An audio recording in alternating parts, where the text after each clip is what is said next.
तो स्वागत है आप सभी को आपकी अपनी यूट्यूब चैनल सनम क्लासेस पर। तो पिछले क्लासों में हम लोगों ने कैपिटल गेन्स के अंदर संपत्ति प्राप्त करने की लागत के 4 पॉइंट्स हम लोगों ने डिस्कस कल कर चुके हैं। तो संपत्ति प्राप्त करने की लागत का ये 5वां पॉइंट्स है। अगर करदाता द्वारा अधिकार संपत्ति अधिकार अंश प्राप्त हो रहा हो तो अधिकार अंश प्राप्त करने की लागत क्या होगा। तो इसके कुछ परिस्थिति हैं जिनके आधार पे हम अधिकार अंशों को प्राप्त करने की लागत तय करते हैं। जैसे पहला परिस्थिति है, यदि करदाता को अधिकार अंश कंपनी से प्राप्त हुई हो, यानी करदाता द्वारा डायरेक्ट कंपनी से अधिकार अंश क्रय किए गए हो, तो यहाँ पे अधिकार अंश के प्राप्त करने की लागत करदाता द्वारा चुकाए गए राशि होगा। अर्थात करदाता ने जितने में ये अधिकार अंश प्राप्त किया है, क्रय किया है, वही क्रय मूल्य इस संपत्ति के प्राप्त करने की लागत हो जाएगा। दूसरा परिस्थिति ये है कि अगर करदाता ने किसी अन्य व्यक्ति से अधिकार अंश प्राप्त किया हो, तो ऐसी दशा में करदाता द्वारा उस व्यक्ति को जिससे वो अधिकार अंश क्रय किया है, उस व्यक्ति को चुकाए गए कुल राशि प्लस कंपनी को चुकाए गए कुल राशि को साथ में ऐड करेंगे तो जो अमाउंट आएगा वो अधिकार अंश प्राप्त करने की लागत हो जाएगी। तीसरा पॉइंट है, यदि करदाता ने अपना अधिकार किसी अन्य व्यक्ति के पक्ष में त्याग दिया है, अर्थात कंपनी से स्वयं अधिकार प्राप्त नहीं करके अपना अधिकार किसी अन्य व्यक्ति को बेच दिया है, तो ऐसी दशा में करदाता के लिए अधिकार अंशों को प्राप्त करने की लागत शून्य मानी जाएगी। इसमें करदाता द्वारा अधिकार अंश किसी कंपनी से क्रय तो कर लिए गए हैं, लेकिन करदाता ने उसे प्राप्त नहीं करता है, उसे दूसरे व्यक्ति के पक्ष में दूसरे व्यक्ति को त्याग देता है बिना कोई प्रतिफल के। तो ऐसी परिस्थिति में उस अधिकार अंश प्राप्त करने की लागत करदाता का शून्य माना जाएगा।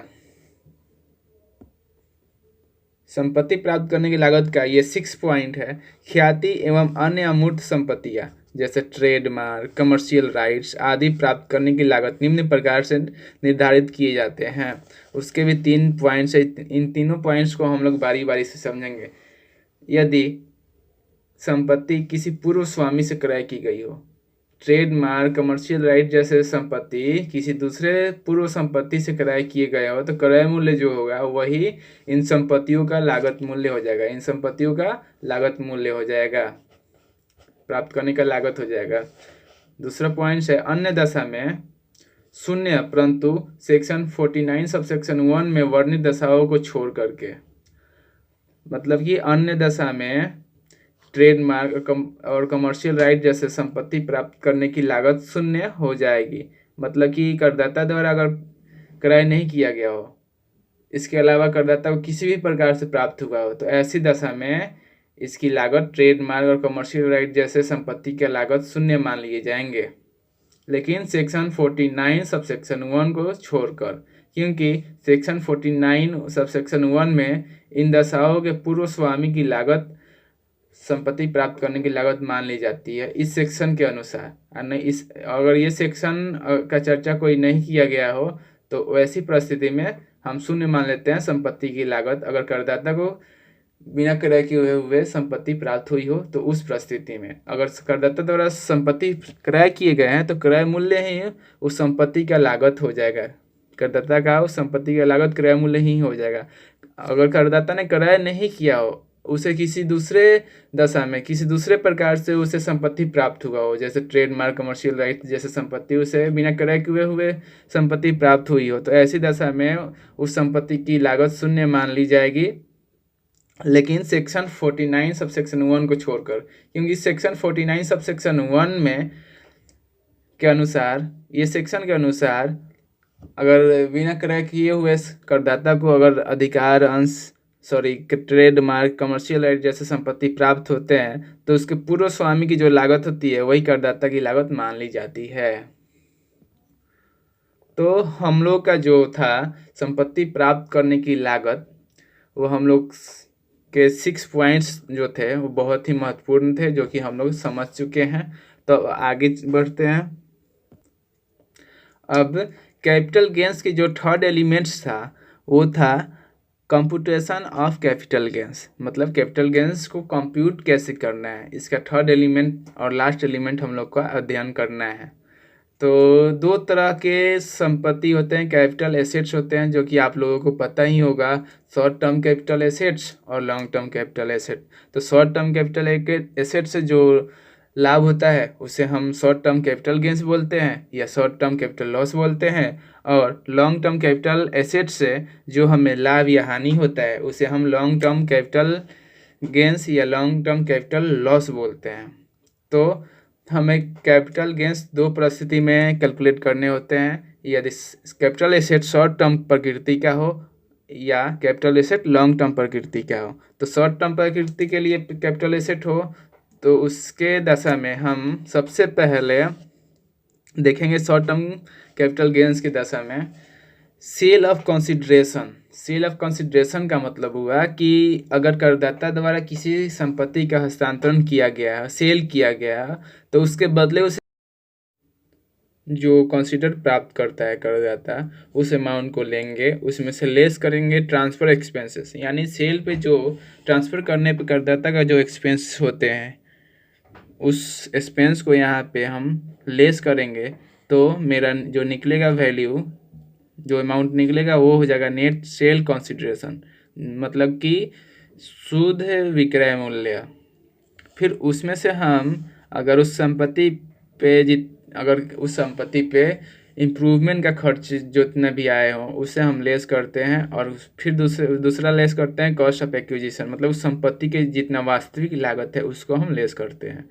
अगर रिपेयर पे किसी भी प्रकार का खर्च किया गया हो तो उसे भी हम नेट सेल कंसिडरेशन में से लेस करते हैं, तो जो अमाउंट निकलता है वो शॉर्ट टर्म कैपिटल गेंस आता है। अगर निगेटिव में अमाउंट आया तो लॉस हो जाएगा, पॉजिटिव में तो वो गेंस हो जाएगा। वैसे ही सेकेंड पॉइंट से लॉन्ग टर्म कैपिटल गेंस कैसे कैलकुलेट किए जाते हैं,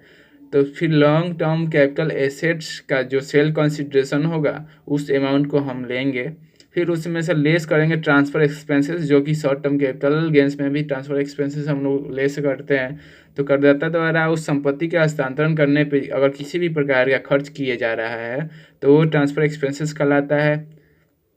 सेल एक्सपेंसेस भी कहते हैं। तो इसको हम लेस कर देंगे तो जो अमाउंट आएगा वो नेट सेल कंसिडरेशन हो जाएगा, मतलब कि शुद्ध विक्रय मूल्य हो जाएगा। फिर उसमें से हम लेस करते हैं, उसमें से हम लेस करेंगे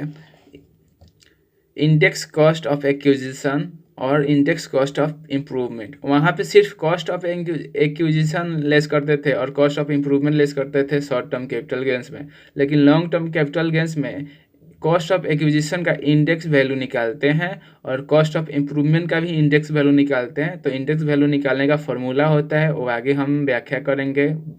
चर्चा करेंगे। तो इंडेक्स इसमें से लेस करेंगे हम कॉस्ट ऑफ एक्विजिशन का इंडेक्स वैल्यू और कॉस्ट ऑफ इम्प्रूवमेंट का इंडेक्स वैल्यू, तो जो अमाउंट आएगा ये हमारा हो जाएगा लॉन्ग टर्म कैपिटल गेंस। तो शॉर्ट टर्म कैपिटल गेंस और लॉन्ग टर्म कैपिटल गेंस दोनों क्वेश्चन में दिए हुए हो तो दोनों को हम ऐड करेंगे तो इनकम फ्रॉम कैपिटल गेंस मेरा कैलकुलेट हो जाएगा। कुछ इंपॉर्टेंस नोट्स है, जैसे शॉर्ट टर्म कैपिटल गेंस और लॉन्ग टर्म कैपिटल गेंस निर्धारित करते समय संपत्ति के हस्तांतरण से संबंधित सभी व्यय को सेल कंसिडरेशन में से घटाया जाता है, किंतु प्रतिभूति संव्यवहार कर यानी सिक्योरिटी एक्सचेंज टैक्स को छोड़कर, क्योंकि ये नहीं घटाया जाता है। यानी सीधी तौर पे समझे तो करदाता द्वारा अपने लॉन्ग टर्म कैपिटल एसेट या शॉर्ट टर्म कैपिटल एसेट का हस्तांतरण किया जा रहा है, तो करदाता द्वारा इसके हस्तांतरण पे किसी भी प्रकार का खर्च आता है तो उसको हम लेस करते हैं, लेकिन सिक्योरिटी एक्सचेंज टैक्स को छोड़ के अगर करदाता द्वारा किसी संपत्ति का हस्तांतरण किया जा रहा है, कैपिटल एसेट्स का हस्तांतरण किया जा रहा है, ट्रांसफ़र किया जा रहा है, लेकिन उस करदाता द्वारा उस संपत्ति के हस्तांतरण पे सिक्योरिटी एक्सचेंज टैक्स जैसे एक्सपेंस किए जा रहे हैं, तो इसको हम नेट सेल कंसिडरेशन निकालने के लिए सेल कंसिडरेशन में से नहीं लेस करते हैं। इसके अलावा सभी प्रकार के एक्सपेंसेस हम लेस कर देते हैं तो नेट सेल कंसिडरेशन निकल के आ जाता है। दूसरा पॉइंट्स इम्पोर्टेंट ये है कि यदि शॉर्ट टर्म कैपिटल लॉस को शॉर्ट टर्म कैपिटल गेंस या लॉन्ग टर्म कैपिटल गेंस से हम पूरा कर सकते हैं, लेकिन लॉन्ग टर्म कैपिटल लॉस को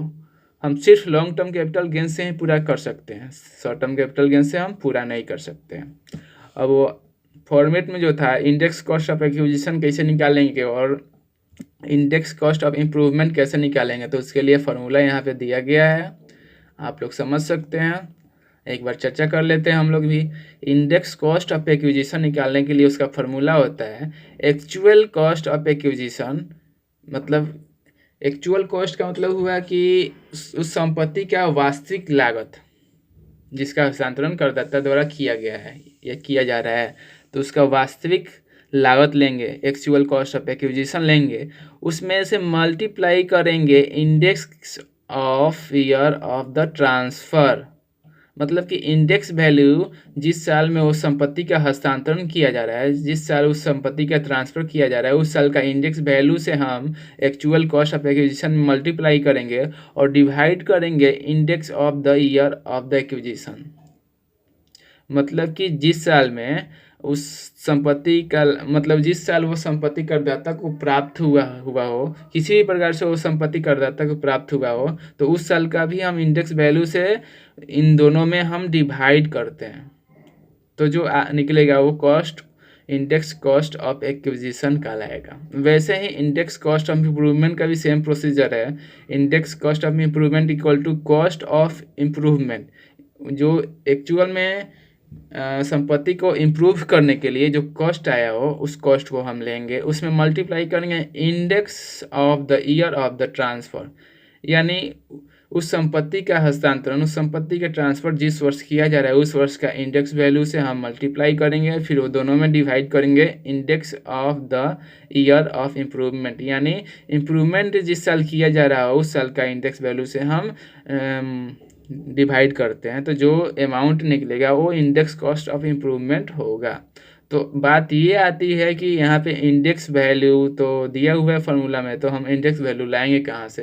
तो ये क्वेश्चन में ऑलरेडी इंडेक्स वैल्यू दी रहती है, जो जो इंडेक्स वैल्यू की ज़रूरत पड़ती है वो इंडेक्स वैल्यू क्वेश्चन में दी रहती है, इसके लिए कोई टेंशन नहीं है, एकदम ईजी है ये इंडेक्स कॉस्ट कैलकुलेट करने का।